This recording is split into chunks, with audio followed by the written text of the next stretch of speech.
Good morning, Internet. Afternoon for East Coasters, for Ian.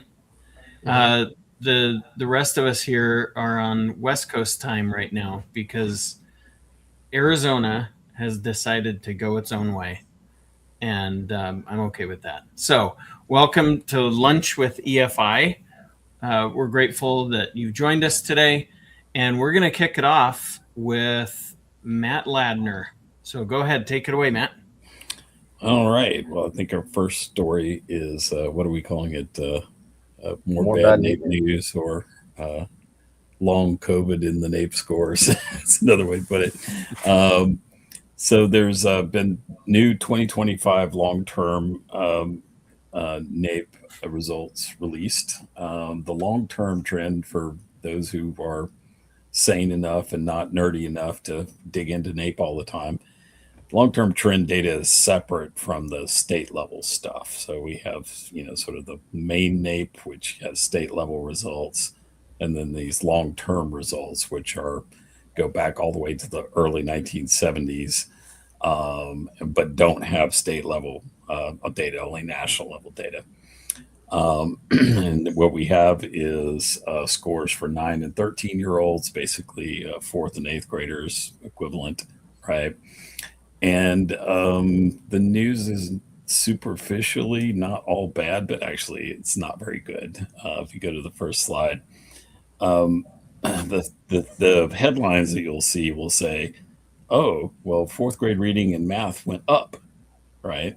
Um, but the problem with this is that these kids actually started kindergarten the year after COVID. Okay, so during the year that most of the country was reopening, these kids started as kindergartners, and basically their scores have kind of gone back to normal, which is not good because normal wasn't good even before COVID. Okay.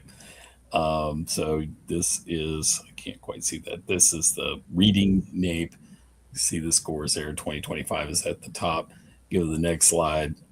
See the same pattern with math. So in math, they haven't even recovered back what they had before COVID struck, but they did go up a few points. But okay, this is basically not the kids not impacted by COVID. When we look at the 13-year-old scores in the next few slides, um, you know the time scales are a little different there. There's a jump from 2020 to 2025 with no 2022 in the middle, as was the case with 9-year-olds. um, you know the news is just terrible. Okay, I mean it's still bad, in other words, right? So basically, the consistent pattern that I'm seeing is that the de facto plan, if we want to call it a plan, right, of the public school system seems to be to age the kids who were impacted by COVID out of the system, right? Despite the fact that Congress provided an enormous amount of funding, in order to remediate COVID, there's not much evidence that that is happening in the academic scores. There is a lot of evidence, and maybe we'll talk about next week, that a lot of that federal dollars, those federal dollars, just got banked. Right, they got literally kind of socked away by the school districts. So there's not a lot of good news. I mean, the fact that the kids that started after COVID kind of look like the pre-COVID kids and as fourth graders. I mean, that's not the worst news. It's not great, but the fact that the kids that were damaged by COVID are still appear to be damaged is kind of the takeaway. Yeah, so I mean, you said it's the de facto plan, and I think that's right. I have heard no one, and I'm one person that just may not have heard it, but I've heard no one come up with what seemed like a viable plan to get these kids back on track. Right. And that's like a significant portion of the kids, right? I mean, this is a giant number of children that are currently in the system that are underperforming historical levels in all areas, and there doesn't seem to be a coherent approach Well, and other than let them get out of the system. Just keep promoting them through the grades and get them out so that we can just forget about long COVID, how long COVID killed these kids' educations. I hope that folks can actually learn a lesson from this, because there was a plan proposed by the teachers unions. They said essentially we need a Marshall Plan for recovering the damage that we inflicted through closing these schools. And so we get this massive shakedown, apparently to reopen the schools, billions upon billions of dollars, and then these are the results that we get. And so pay attention. This is what happens when we listen to the unions and try to fix their issues with more funding. Some of this is personal for me at this point. The district I live in, we had an 11-day closure last year while the teachers were out protesting and demanding a new contract. And then yesterday we just went to an override vote, and voters in my town unfortunately decided to reward the district with millions in new funding so that there's no layoffs. And it's just that's maddening to me. We can see on a national scale what happens when we give the unions what they want. It's not pretty. Yeah. Yeah. And why would we expect that a teacher's, a labor union should know exactly what is best for what's going to get kids learning again? I fail to see. Well, it's run by the teachers, right? I mean, I would argue no, that the education unions in America are no longer really teacher unions. They're actually district employee unions, right? Totally. And yeah. They're pretty clear. I mean, I don't think I'd be the least bit cynical here. Their very clear goal is to maximize revenue and employment, which is mostly non-teaching employment, right? Which is most of what has gone up is non-teaching employment. And because you can hire more non-teachers than teachers and get more dues revenue and more members, and more political power. I mean, the de facto plan is mostly by inaction. But when I look at these 8th grade scores, I'm telling you, these kids are behind.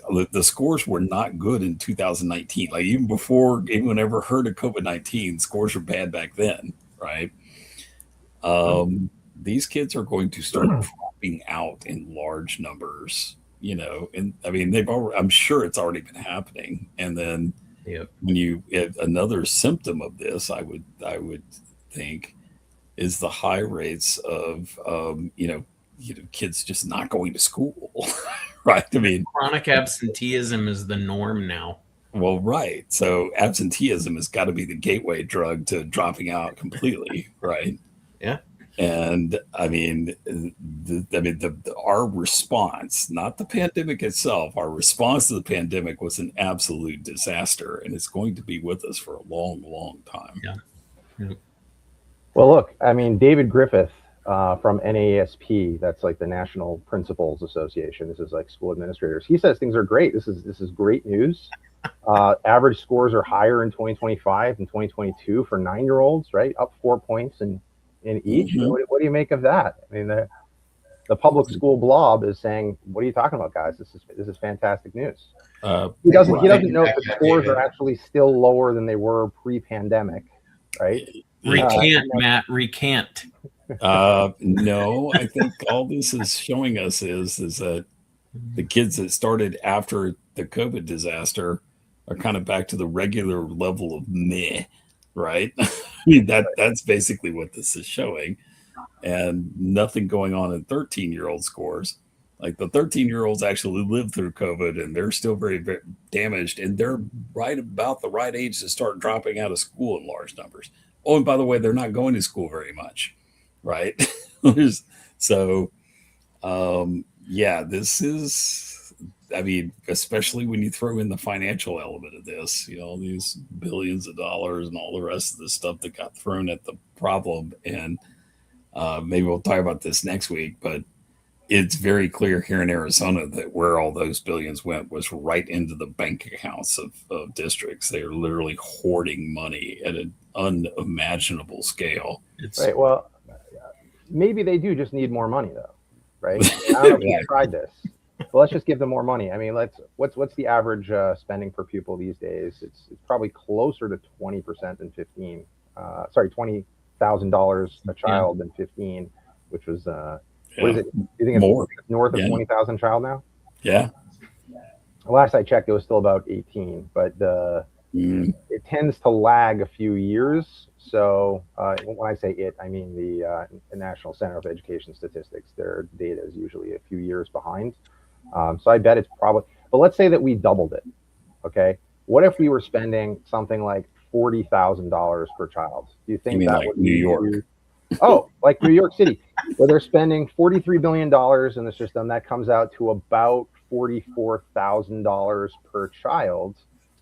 And yet they have terrible test scores. The schools are increasingly unsafe, and they seem to be focused more on woke ideology than teaching reading and math. And so what are they trying to do? Get rid of the gifted and talented programs because they are racist. Too many Asian kids, apparently. Well, if money is the answer, New York will find out.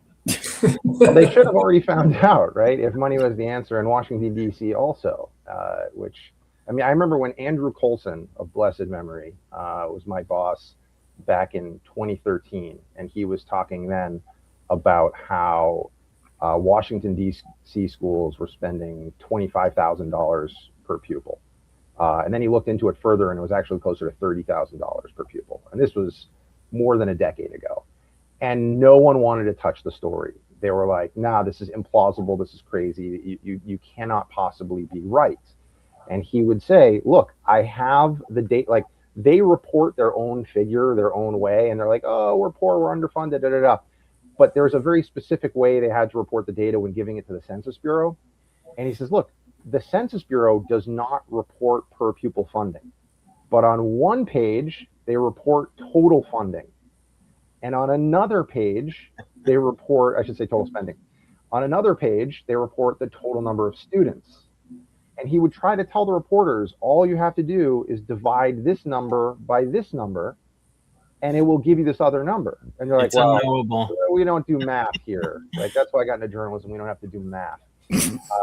Math is hard. Unless the Census Bureau is reporting that figure, I can't take one number and divide it by another number and get this figure. And he would show people, and most people did not believe him because this was the story. And this is why we really don't hate the media enough. And especially we don't hate the New York Times enough. For many reasons, not just this one. Right, so there was a meeting yesterday in Washington, D.C., where the Treasury Department, the Department of Ed, were talking about the federal tax credit program. And most Republican states have opted in. Most Democratic states have not, with the exception of Colorado with Governor Polis and New York with Governor Hochul. So those are the only two that have so far opted in. The interesting thing about this article, this was the Trump team basically saying, hey, just so you know, Democrats, the public schools will benefit too. I think this is actually a huge mistake, right? Because anytime a child leaves the public school system, goes to the private school system, the taxpayer is actually spending less per pupil for better outcomes. But in this case, you're keeping the kids in the same system. You're not actually saving any money whatsoever. And what we're doing is we're going to pay more for after school programs and things like that, tutoring, that actually haven't really been shown to improve outcomes. So we're just throwing money after bad money, right? And not actually incentivizing any change. Another thing that really annoyed me about this article was this part. This is, and Senator Mark Kelly of Arizona, who basically is probably running for president, he wants to repeal the plan, and he likened it to Arizona's state level education savings accounts, which have disproportionately benefited wealthy families. There is no evidence that they have actually, that is a talking point from the opponents of the program.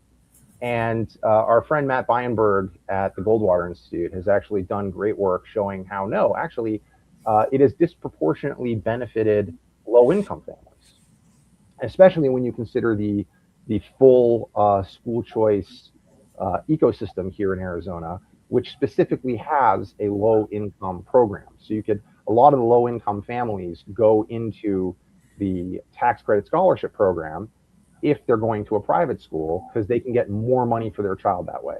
So when you consider these programs working in tandem, lower income families are benefiting way more than higher income families. But the New York Times just reports this. And then look down here too. Democrats, teachers unions, and some parents groups have argued for decades that directing tax dollars toward private schools leaches students and funding from public education, weakens accountability for academic outcomes, and further segregates schools by class, race, and religion. It doesn't say now the other side disputes this. They just say this side says this, and it looks like nobody disputes it, right? The New York Times reporter could not be bothered to actually talk to any pro school choice person who knows anything, right? Leaches funding from the public schools. Well, are these students are children meant for the system, or is the system supposed to be meant to be serving the students? In other words, are students just funding units for the public school system, right? If somebody is shopping at Walmart and then a new store opens up and they leave and go to the other store, do you say that, oh, this new store is leeching students away from Walmart? No, right? Walmart doesn't owe, you don't owe your business to Walmart, and you don't owe your child to the local district school. Weakens accountability for academic outcomes. What about all the evidence that shows the exact opposite, right? That's the most damning part of the article, though, honestly, is the accountability part. They're just spot on. There is no accountability in the public school system. There is no accountability there's no democratic accountability. This is a system that is entirely captured by the unions and off-cycle elections. There is, if a school is performing poorly, is anybody fired? Is anybody disciplined in any way whatsoever? No, there is zero accountability in the public school system. And that's why we're seeing NAEP scores just decline, even as they're spending more and more money. And all this evidence, look at this, 22 random assignment studies of the effects of school choice policies on participating students, 13 with a positive effect, 5 no effect, 4 have a negative effect, right? So what are you talking about? And then the chutzpah of saying racial segregation, right, that it's leading to segregation is insane when the public school system is probably the most segregated institution in public life today. And it is racially segregated, not de jure, but de facto, because it is based on where people go to school. And so if you actually introduce school choice, you see that the overwhelming evidence is that it increases racial and ethnic integration, right? 7 out of 8 of these studies find positive effects on racial integration, which makes perfect sense if you're starting from a public system that is highly racially stratified. New York Times reporters cannot be bothered to do anything except repeat the left-wing talking points. That's still, Jason, though, that's still only 94% of studies that show positive effects. Right. It's fun right now watching Scott Pelley's meltdown. Like, it's a little bit, that meme from The Simpsons where it's Skinner and he's like, "Am I out of touch? No, it's the children who are out of touch." Right. Because they want to report the news. And right, exactly. Yeah, Senator Kelly, like, choosing to make himself so obviously and publicly aligned with the teacher unions is just very disappointing. This guy's job is that of a United States senator. If he wants to challenge the Trump, tax, at least, that's federal policy. That's, within his jurisdiction. But he's been doing much more than that. He's been, supporting on social media the ridiculous AEA ballot initiative against the ESA program, repeating their talking points. The man has no idea what he's talking about. He says factually, like deeply mistaken things on social media on the regular. If he wants to weigh in on state politics, he might want to hire a staffer who knows how to look up some numbers because he's making a complete fool out of himself. Well, the explanation might be in that New York Times article. I mean, it mentions a possible 2028 bid, and that would explain, you know, as a Well, Democrat, that's great. Look, if the Democrats, I mean, I've lived in Arizona the entire time he's been a United States senator. I would be struggled to name one single thing this guy has accomplished in the United States Senate, and he also came second in the VP sweepstakes to Waltz. I mean, imagine coming in second to that guy. Like, really? You want to be second place to Waltz, and now you think you're the best man for the job for president? Oh, be my guest. Oh, that's sad. Yeah, I was just going to say, in addition to all of that, which is all, of course, 100% factual, he's also, as you alluded to, Matt, he's representing the residents of this state. Right. 1 in 8 school-age children in the state of Arizona are on an ESA. Right. And he's out there attacking the program. He's apparently not very good at this whole thinking thing. Let me help him out. There's 102,000 kids in the ESA program, and there are about, last time I saw, about 11,000 members of the Arizona Education Association. Yeah, One but of the these kids can't numbers is vote. bigger than the other. Who was it? The NEA president years ago that said, when kids can vote, we'll represent their interests. I can't remember what the guy's name was. That was the original president of AFT. Yeah. Oh, it was AFT. Yeah, although I think the quote is actually apocryphal, but I found it. I will send you the link. Okay. It's been disputed about whether he said it or not, but yeah. I've never seen fair any. enough. It's a reported. But let me just say, it is reported. But if you, I years ago, I saw went down the rabbit hole because someone cited it, and they cited someone else, and then I went to that article, and they cite someone else, and I went to that, and no one actually has the original source, which seems to be a sort of a paraphrase of something that he said, but he wasn't as blunt saying it. No, you're right. So, the closest fake but accurate, as Dan Rather would say. Well, let's just say that the other side's effort to claim he never said it is also inconclusive, right? I mean, yeah. The closest I could get was, if I remember right, a firsthand account of someone that was in the meeting saying this is what he said. I'd love to see it. If you've got it. I would love to. I will cite it more often if there's no recording. You're right, and there's no transcription. But someone said, "Yeah, he said this." That's what I found. All right, yeah, send that over. Anyway, we know that he did say that the public school system operates more like the Soviet Union than it does our own free market economy, because he said that in an op-ed that he paid. You know, he had like this op-ed that he would pay for in the New York Times, I think it was, right? Like he would literally pay to run a column as an advertisement. So yeah, he was on the record on that one. When that's a gift that keeps on giving, because it's totally true. Yeah. That's great. Okay, well, we are on to dessert. Ian. Before dessert, just a little fact what I should have shared earlier when we were talking about New York school spending. In 2020 and 2021, I was a senior fellow at the Empire Center, which is an Albany-based think tank.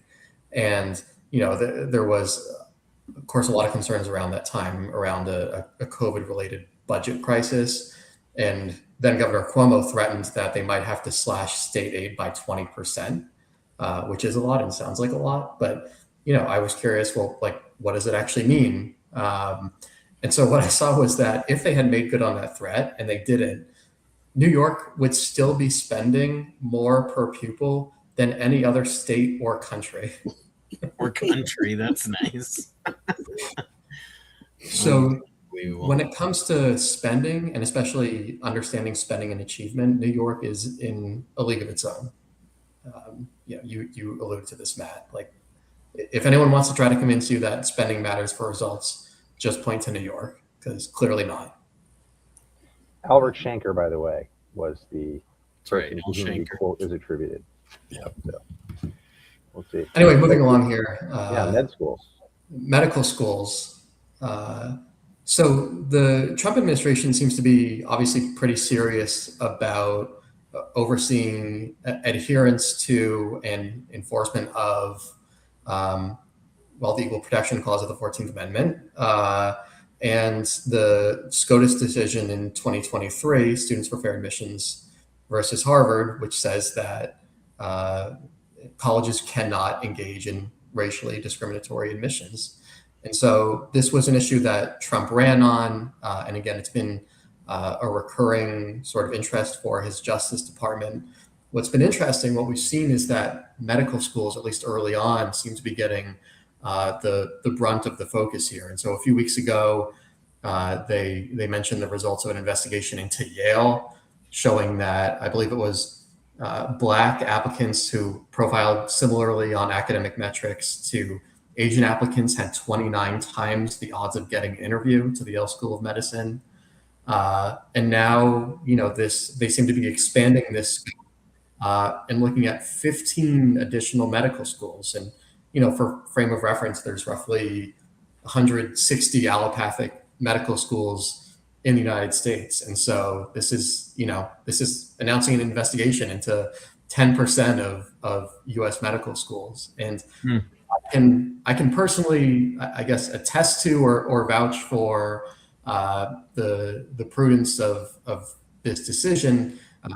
Member of Do No Harm, and in that capacity, we requested post Students for Fair Admissions data from every public medical school in the country, and a lot of them didn't respond. But of the ones that did, of 23 that we analyzed in the report, we can see what looks to be clear racial preference. And so, among those 23 schools, we saw, for example, that at 13 of them, that rejected Asian or white applicants had better scores on the medical school entrance exam than the accepted Black applicants, right? And people on the other side of the aisle politically will squirm and say somehow that's not evidence of discrimination, which, No, you see, Ian, they came up with this system of social scores, and they rate you based on, so your charisma, your personality, and all these other things.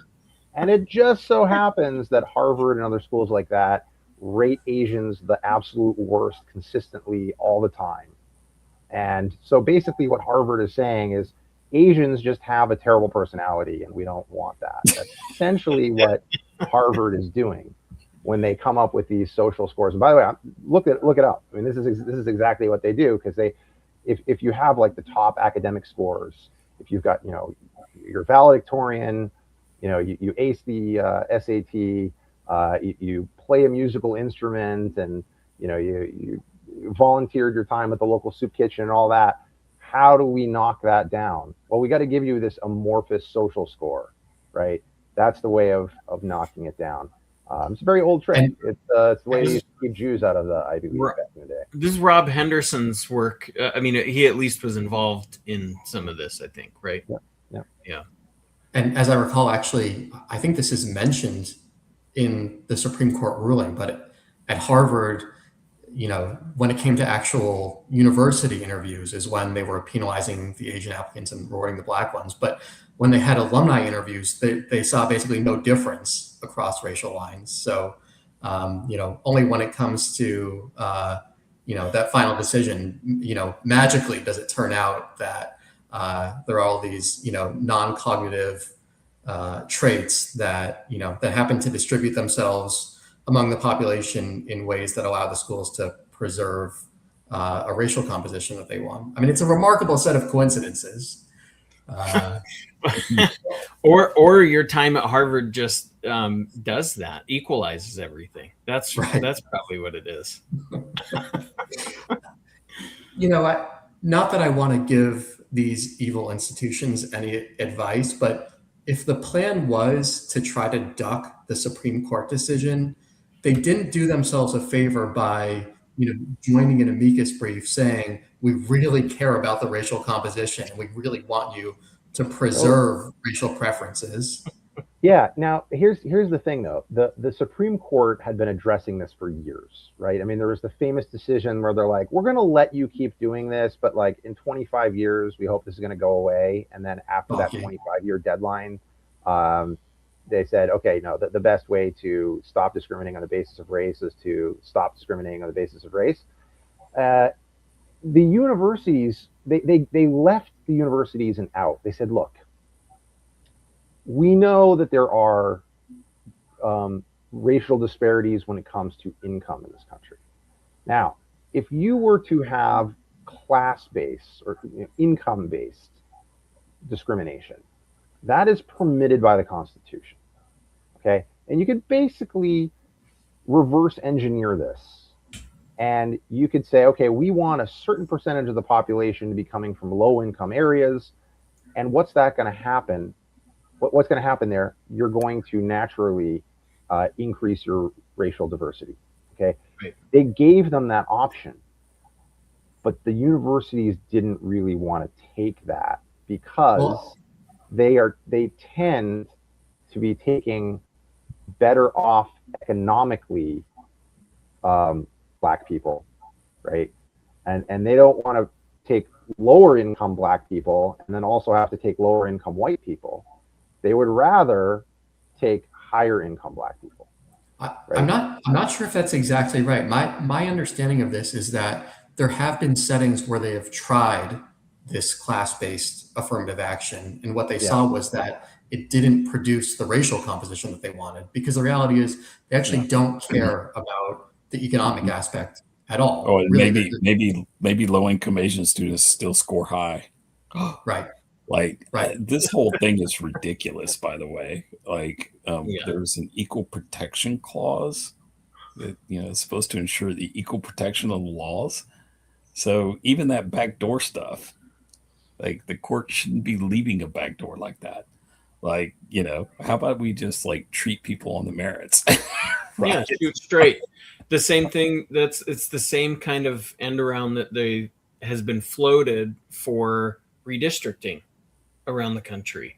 right. Well, if you can't do that based on race, but you could do it based on economic. Right. But to Ian's point, whatever the motivation, it could be multiple factors there. They didn't come back to the courts and say, hey, you know what? The reason that you're seeing all of these racial disparities is because we're sort of doing this economically. It's clear that they didn't actually do this economic approach, at least the ones that were in the lawsuit that made it to the Supreme Court.